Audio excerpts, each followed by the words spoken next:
Bom dia a todos, bom dia a todas, bom dia para você que está nos assistindo pela Pop TV em Sobradinho e Porto Alegre. Sejam todos muito bem-vindos e bem-vindas a mais um ICL Mercado Investimentos. Hoje, sexta-feira, dia de conhecer o PIB, então vamos entender o que impulsionou esse PIB para cima. O Brasil cresceu nesse quarto trimestre, cresceu no ano de 2024 e a gente vai explicar tintim por tintim disso. Mas tem outros assuntos para a gente falar com vocês, porque o fantasma do Pix voltou e já está puxando o pé de todo mundo nas redes sociais. Então a gente vai explicar também o que vai acontecer e o que já está acontecendo para você não cair aí em fake news, em lorota braba na rede social. Outros assuntos que a gente vai falar com vocês hoje também. Inflação de alimentos e medidas para tentar controlar os preços, será que elas vão ser efetivas ou não? E tem também o dólar, que acabou se desvalorizando frente ao real nesses últimos dias e também nesse começo de ano todo. Mas antes de tudo isso, eu vou dar bom dia para o André. Bom dia, André, como você está? Bom dia, Débora. Bom dia a todos os nossos telespectadores. Dia de PIB, importante informação. Agora a gente tem os dados finalizados de 2024. Vamos saber tudo o que aconteceu aí nesse ano de 2024 e explicar da onde que veio esse crescimento tão robusto e os próximos passos, já fazer algumas projeções aí sobre os efeitos da Selic na economia. Tem também a questão da inflação de alimentos, seremos polêmicos talvez aqui para falar dessa questão das importações. Tem o Pix, voltamos a falar de Pix de novo, justamente aí porque parece que uma nova fake news aí está começando a rondar, então a gente já vai cortar o mal pela raiz para explicar tudo isso. Então tem bastante coisa para a gente tratar. A gente pode falar então agora da nossa agenda, né, Débora? Então o que o nosso telespectador vai enfrentar nesse dia de hoje? Bom, o espectador vai enfrentar hoje um monte de discurso de dirigente do Fed, porque vocês vão ver que a segunda parte da agenda só tem isso. Mas tem outros dados importantes aí para tratar com vocês. Vamos ver o que já saiu, o que ainda tem para sair de dado aí nessa sexta-feira de carnaval. Temos balança comercial, pós-carnaval, né? Porque de carnaval já foi, infelizmente. Balança comercial, exportações e importações na China. Esse dado saiu meia-noite, então considerado hoje já. E já trouxe ali algumas movimentações, principalmente no preço das commodities. Encomendas a indústrias de janeiro na Alemanha saiu às 4 horas da manhã. E às 6h30, a presidente do Banco Central Europeu, a Christine Lagarde, discursou em uma conferência do Dia da Mulher. Na zona do euro, 7 horas da manhã, saiu também o PIB do quarto trimestre por lá. E aqui às 9 horas, nosso Brasilzão divulgou o PIB do quarto trimestre também. Mas vamos seguir aí que tem mais um monte de dados que saem hoje, porque hoje lá nos Estados Unidos é dia de payroll. É dia de conhecer o relatório mensal de empregos, taxa de desemprego e salário médio por hora. Esse dado também estava bastante no radar nos mercados internacionais. Então, aqui no Brasil, a atenção deve se voltar para o PIB. No cenário internacional, a atenção deve se voltar justamente para o relatório mensal de empregos, até porque a criação de vagas no setor privado, que é trazida ali pelo relatório ADP, ele veio abaixo do esperado e já começa a trazer alguns sinais de alerta para o mercado de trabalho dos Estados Unidos. Então, o payroll ficou bastante aí no radar e saiu agora às 10h30 da manhã. 12h15, a diretora do Fed, a Michelle Bowman, vai discursar na Universidade de Chicago. A 12h45, logo depois, o presidente do Fed de Nova York, o John Williams, vai discursar na Universidade de Chicago, mas não para por aí porque tem mais dirigente que entra na agenda. A Adriana Kugler vai discursar numa conferência do Banco de Portugal e o Jerome Powell, presidente do Banco Central dos Estados Unidos, também fala na Universidade de Chicago, mas só às 12h30.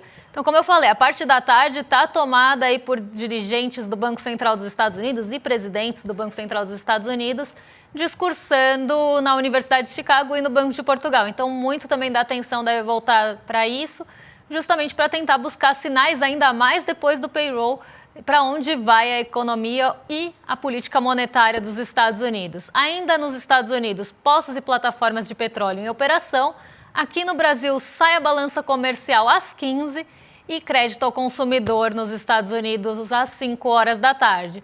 Então, como falei, né, boa parte da agenda tomada pelos dirigentes do Banco Central dos Estados Unidos, mas o payroll é a estrela do dia no cenário internacional e nosso PIB aqui no Brasil. Então nem vamos perder tempo para já comentar aí o PIB que veio aí em 3,4 nesse trimestre, né, André? Exatamente, um pouquinho abaixo da projeção, inclusive, do Ministério da Fazenda, do Banco Central, né? Mas aí também é explicável por causa da questão da Selic, né?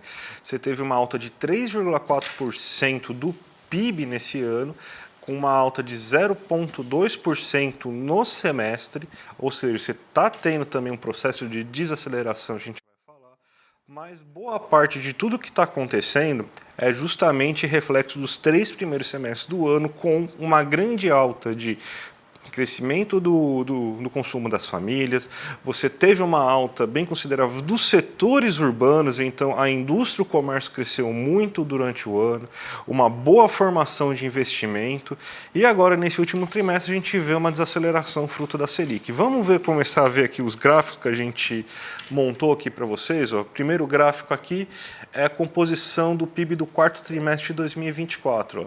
Você vê ó, que a agropecuária caiu 2,3% nesse último trimestre, a indústria subiu 0,3% e o setor de serviços subiu 0,1%. Se a gente comparar com os últimos meses, a gente vê que teve uma desaceleração nesses setores urbanos aí, justamente porque tem os efeitos da Selic começando a aparecer, né? Então, uma dificuldade maior para você conseguir crédito para consumir, você também tem uma maior taxa de lucro que precisa ocorrer, que precisa ser alcançada para que o investimento faça sentido. Então, com uma Selic muito alta, dificulta muito a indústria a aumentar a sua produção, e daí você começa a ter formação de estoques. A gente vê aqui a formação bruta de capital fixo, que é o famoso nível de investimentos, que também deu uma certa caída, ela só subiu 0,4% aí, nesse último trimestre. O consumo das famílias, que é 1%, o consumo das famílias a gente vai ver que foi um dos carros-chefe do crescimento econômico nesse ano, e o consumo do governo cresceu 0,6%. Vamos ver agora o que você teve esse ano, um aumento de 3,4%, volta aí no outro aí que a gente estava falando ainda, com uma queda de 3,2% da agropecuária, mas olha como os setores urbanos eles puxaram muito a economia, crescimento de 3,3% da indústria e 3,7% dos serviços nesse ano de 2024. A formação bruta de capital fixo, ou seja, o investimento, o consumo das empresas subiu 7,3%. É uma alta muito considerável do investimento das empresas aí esse ano. Então você tem comprado alguma demanda futura, algum crescimento futuro, justamente por causa dessa alta formação de capacidade produtiva que a gente consegue observar na formação bruta de capital fixo. O consumo das famílias cresceu 4,8% nesse ano e o consumo do governo cresceu 1,9%, ou seja, a gente teve um crescimento puxado esse ano pelos setores urbanos da economia, pelo gasto que as empresas fizeram, ou seja, pelo investimento, e pelo consumo, ou seja, o gasto que as famílias fizeram. Vamos ver a próxima tabela para a gente ver o que a gente, para fazer mais detalhamento do PIB, a gente vê aí que você teve um crescimento agora de 0,2% do PIB esse semestre, ante um crescimento de 0,7% e um crescimento de 1,3%, ou seja, a gente está num processo de desaceleração econômica justamente a partir do momento que começa a levar a Selic naquela tentativa de controlar a inflação, mas que não vai ser controlada porque é uma inflação que não tem sensibilidade à Selic. Se controlar vai ser por tentar matar o paciente, você vê, ó, o termômetro aí, você começa a ver os batimentos cardíacos reduzindo, 1,3, 0,7, agora 0,2. O próximo pode ser até negativo, gente. Então a gente vê aqui um movimento de desaceleração. E aquela coisa, vai ser um pouso suave que está acontecendo. Não, o ritmo é bem forte aí de desaceleração. Tanto que o mercado acreditava em 0,4. A Selic está vindo muito forte e está baixando muito o ritmo de atividade econômica no Brasil. Então, perigoso que a Selic está fazendo com a nossa economia. Então, esse ritmo, né, esse respiro aí, não parece... parece que a dose desse remédio está muito forte, está virando muito veneno.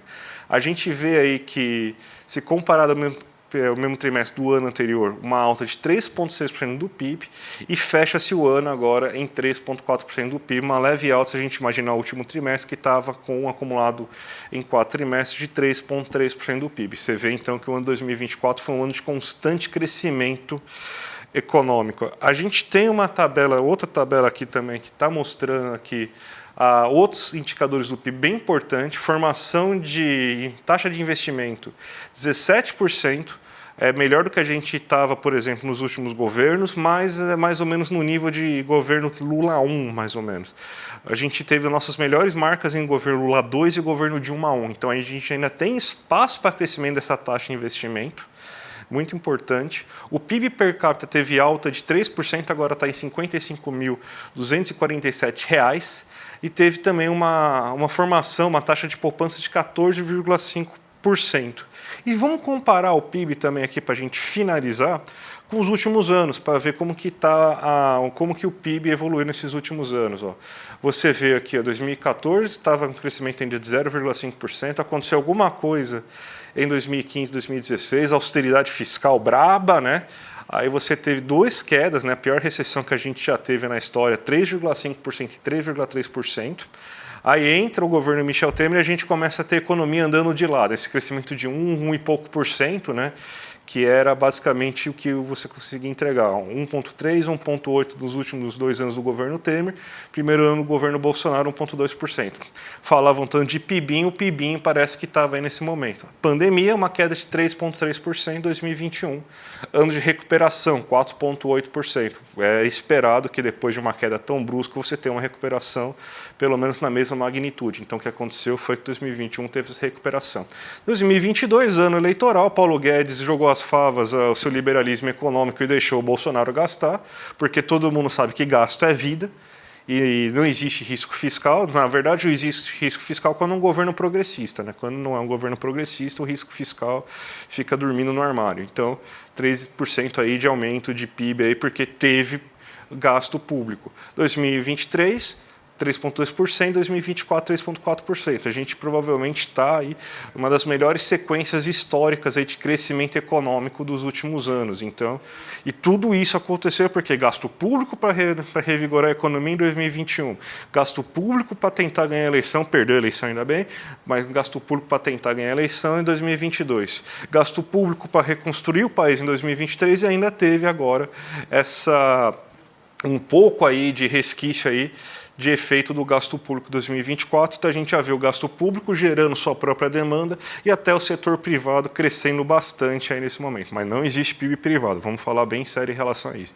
Então, a gente vê aí que esse momento aí foi bem impulsionado aí pelas contas públicas, mas agora a gente está vendo uma Selic muito elevada, uma tendência de redução no ritmo de gasto público para seguir as normas do arcabouço fiscal. Lembrando que 2024 já teve que seguir as normas do arcabouço fiscal também.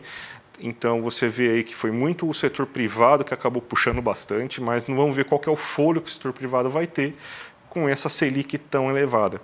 Então talvez essa sequência aí de altas que a gente está tendo, aí, um bom ano que a gente teve aí, justamente por causa da política de você realizar gastos dos governos, sendo o principal motor econômico, acabe se morrendo um pouco em 2025 por muita pressão no mercado, Débora.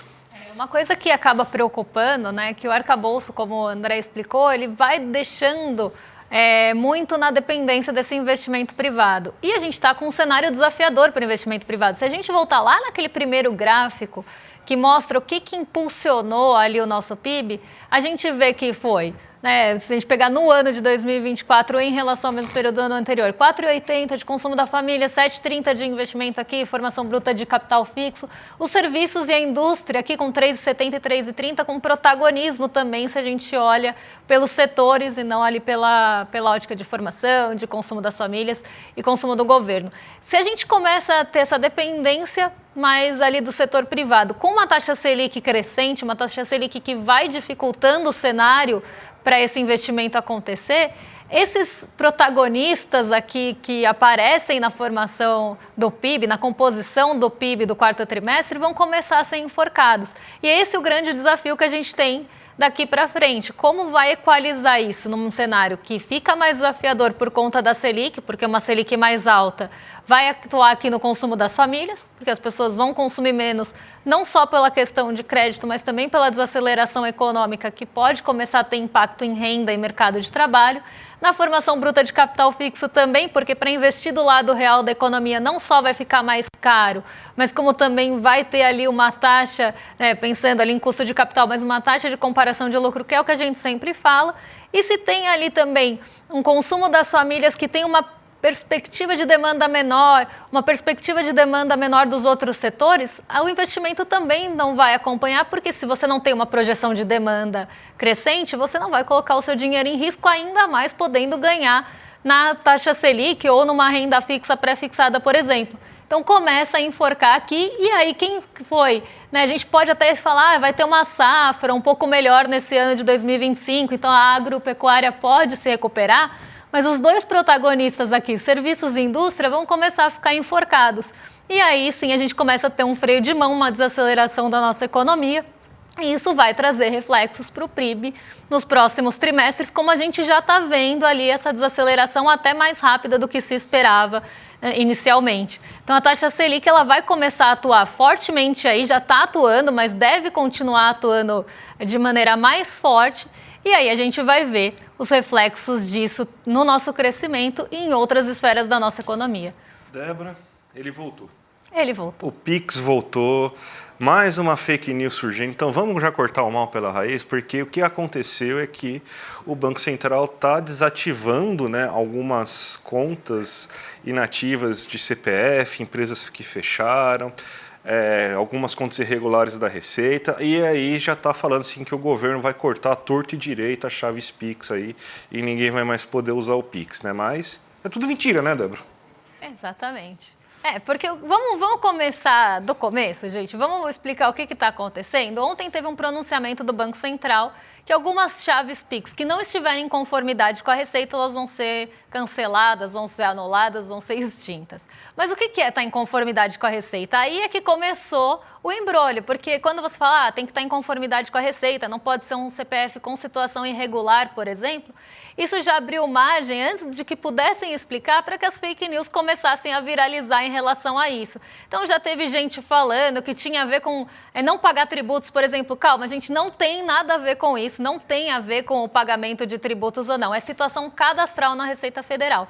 Então se você tem um CPF, por exemplo, que está cancelado por óbito, ele não vai poder ter uma chave Pix, porque, a não ser que a gente esteja em meio a fantasmas, até onde eu sei, pessoas mortas não fazem Pix. E o que acontecia quando tinha essa possibilidade de você ter uma chave Pix ligada ali a um CPF que não existe mais?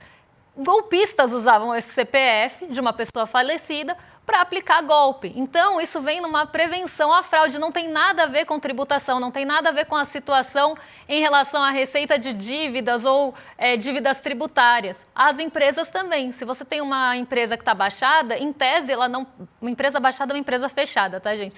Ela não pode fazer Pix porque ela não existe mais. Então, o que acontecia? Golpistas se aproveitavam desses números de CPF, de CNPJ, que já não existem mais ou que já não estavam mais sendo utilizados, para criar chaves Pix para aplicar golpes. Também tem regras ali em relação ao e-mail, de você não poder ficar mudando a titularidade do e-mail, porque isso tudo era muito utilizado para golpe e para fraude.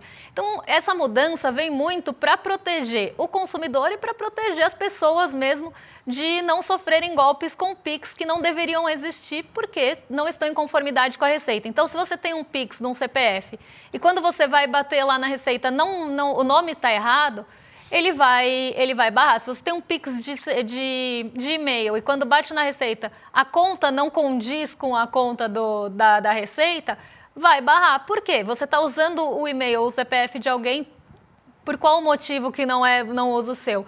Então, isso vem muito para regularizar essa situação de usos de Pix, de chaves Pix indevidamente. Só que aí a gente já viu que isso já criou terreno fértil, porque o Pix, como aconteceu da outra vez, ele é um assunto muito popular, é um assunto que acaba atingindo muita gente usa Pix hoje por conta aí de pagamentos, para facilidade. Então, praticamente hoje não se usa dinheiro em espécie. As pessoas usam o Pix no lugar que é muito mais prático e até mais seguro. Então, isso começou a ter ali um terreno fértil para começar a brotar mesmo essas lorotas brabas. E aí a gente viu gente já falando, é para pegar você que não está em conformidade com a Receita Federal em relação aos seus tributos. Nada disso, tá? É para ver se aquele nome bate com o nome da Receita, se aquele CPF é ou não de uma pessoa viva. Então é para esse tipo de proteção. Não tem nada a ver com a parte tributária da Receita Federal. Mas você já sabe, né, André? Já usaram isso para explorar a torta de direita. Aí. Não. Mais uma vez o Pix sendo utilizado aí de forma mentirosa, né, pela extrema-direita. Né? Mas vamos falar uma coisa, vamos falar o que importa, né? Vamos parar de ficar desmentindo fake news. E a questão dos alimentos, porque ontem o governo anunciou uma série de medidas que eles estão querendo aí para baixar o preço dos alimentos, e a mais importante delas é você zerar a tarifas de importação de uma série de alimentos que estão listados. A gente tem até a lista aqui para passar para vocês. Além de algumas outras medidas, por exemplo, a gente tem a carne, o café, o açúcar e o milho que tinha tarifa de 10,8%, 9%, 14% e 7,2%, respectivamente, vão ficar zeradas. Além disso, a gente tem que vai ser utilizada uma parte aí do Plano Safra, segundo eles, para incentivo de algumas produções, como, por exemplo, óleos de canola, outros óleos vegetais aí que são utilizados na cozinha, tentar fazer o estoque regulador. Então, algumas medidas elas foram tomadas. O grande problema para mim é o seguinte: muita gente está empolgada, eu sei, eu vou apanhar agora nas redes sociais, tudo bem, mas para mim é muito inócuo, não vai ter um grande efeito em relação a isso. Primeiro, porque os setores que você tem essa importação são setores que são muito oligopolizados, então são poucas empresas atuando nesse setor. Então a carne, o café, o açúcar, o milho que a gente importa, eles vão acabar isso aqui, eles vão transformar essa queda de impostos em margem de lucro, que nem a gente já viu com as desonerações. A desoneração era para baixar o custo de trabalho e contratar mais pessoas, eles não contrataram mais ninguém e transformaram aquele fim de custo, aquela redução de custo da folha salarial em margem de lucro. Então, boa parte disso vai acabar virando margem de lucro. Então, esse aí está o primeiro grande problema. Segundo grande problema, a gente está realmente com problemas no café, na carne, mas onde que você poderia baixar tarifas, ou inclusive dar crédito subsidiado, para conseguir fazer com que você tivesse uma queda de preço efetiva, até porque é um setor que não é oligopolizado, ele é um setor com uma concorrência muito ampla. Então, você é um setor que você não tem como fazer tomada de preço, seriam os hortifrutis. Mas os hortifrutis, você não teve nenhuma medida que foi anunciada. Então, o problema da cenoura, do tomate, da cebola, da batata, que você sempre tem desses índices, todo mundo reclamando mês após mês, não vai ser resolvido. Outro problema: café, carne, açúcar, milho são cotados no mercado internacional, depende de dólar, e depende da cotação dele no mercado internacional. Não é porque você vai reduzir a tarifa anual do café que o cara vai deixar de vender café lá para fora pelo preço que está sendo cotado nas bolsas internacionais, só porque você reduziu a tarifa. Ele vai continuar praticando o preço que está sendo dado no mercado internacional. Para a carne é a mesma coisa, para o açúcar para a mesma coisa, para o milho para a mesma coisa.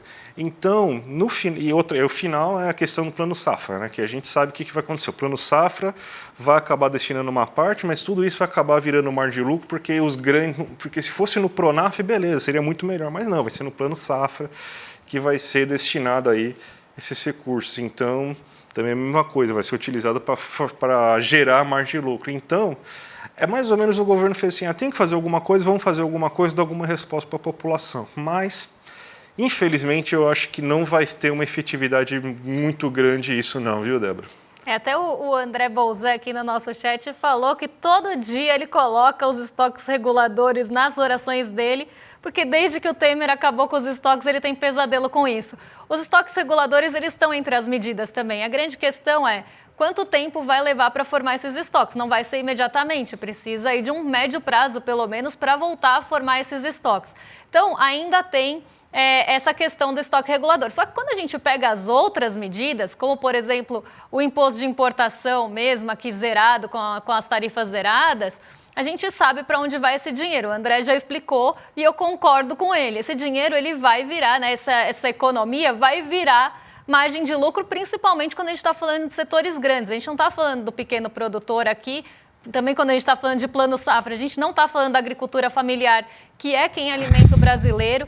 Então, assim, é uma medida que aparentemente parece que vai trazer uma solução, mas quando a gente começa a olhar a fundo, a gente começa a ver os problemas também que vêm com isso. Então, vai virar lucro no caso daqui, vai virar lucro no caso do Plano Safra, que também não está minimamente preocupado com a alimentação do brasileiro. A gente sabe para onde vai a produção do grande agro aqui do Brasil.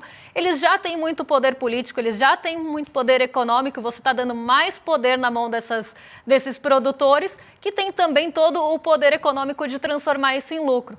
Então, é uma medida mesmo para falar, como o André falou, a gente está fazendo alguma coisa aqui, a gente tomou algumas medidas, tomamos algumas providências, mas será que isso vai realmente fazer a inflação evaporar?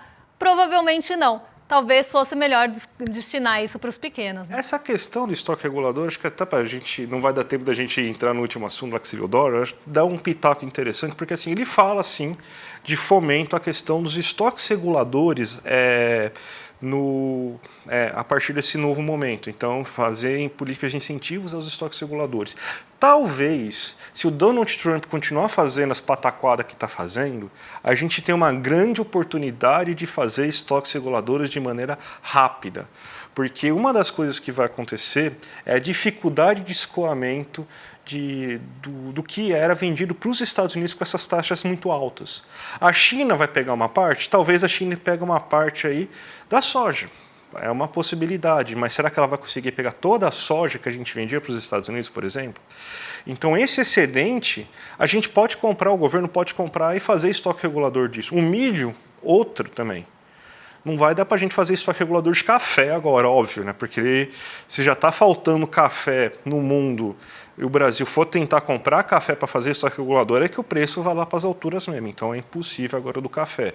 Mas arroz, feijão, você já está começando a formar algum estoque regulador nesse momento, mas a gente pode fazer principalmente de milho e soja. E alguma outro grão que a gente venda muito para os Estados Unidos. Então, existe uma pequena janela, se continuar, que é assim, né, Débora?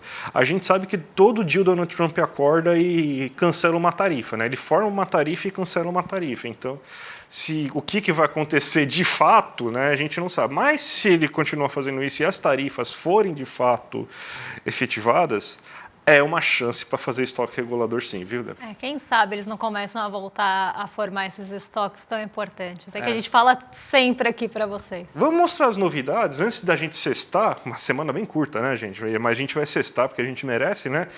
Vamos falar das novidades, porque tem um monte de programa que a partir da próxima semana vai começar a aparecer. Ó. Segunda-feira, às 17 horas, vai começar o ICL Urgente. Então, esse é o novo programa jornalístico da casa, de que vai ser de segunda a sexta-feira, com o Rodrigo Viana e a Laura Couto, trazendo as principais notícias do Brasil e do mundo com uma análise afiada que só o jornalismo sem patrocínio e sem rabo preso de série pode oferecer. A estreia vai ser nessa próxima segunda, dia 10, às 17 horas. E na terça-feira vem aí o Precisamos Conversar, que é o novo espaço para debater o mundo da informação. Vai ser com a Juliana Baroni, e com comentários da Márcia Tiburi, Nina Silva, a Sucena e Sara Zara. Esse encontro vai ser semanal, vai discutir temas mais urgentes da atualidade, com o olhar necessário para esse mundo em constante transformação, a vivência feminina no centro da conversa. Vai estrear no dia 11, terça-feira, às 19 horas da noite.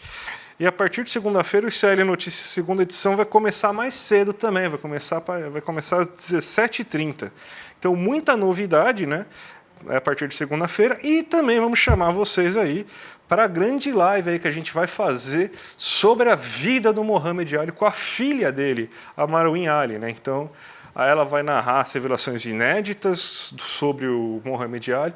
O Eduardo Moreira, que vai fazer a mediação desse debate. Vai ser sensacional, gente. Ó.